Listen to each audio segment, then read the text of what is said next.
కానీ దేవుడు తన పని కొరకు పిలిచినప్పుడు ఆ పిల్లల్ని ఒకవేళ బ్రతికించలేని స్థితికి నేను వస్తే ఇద్దరిని దత్తత ఇచ్చైనా సరే వట్టి మనిషిగా మారిపోయి నేను దేవుని కొరకు బతకాలని నిర్ణయించుకున్నా.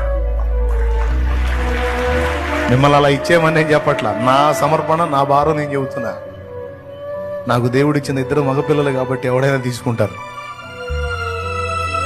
నేను నా దేవుని పని చేయడానికి స్వేచ్ఛగా కదలాలి అంటే వాళ్ళ బాగోగుల బాధ్యత నాకు అడ్డుబండ అయితే, అవసరమైతే సమాజం కోసం, ప్రజల కోసం, నా తండ్రి కోసం వాళ్ళిద్దరిని చెరో ఇంటికి దత్తత ఇచ్చేసి నేను నా భార్య ఒట్టి మనుషులమై దేవుని కొరకు బతకాలని నిర్ణయించుకున్నా. ఆ కష్టకాలంలో కానీ ఆ గతి రానిలా నా తండ్రి. అంటే మిమ్మల్ని అలా ఇచ్చేయమని చెప్పట్లేదు, నేను మళ్ళీ పోయి ఇంటికి పోయి వెంటనే దత్తత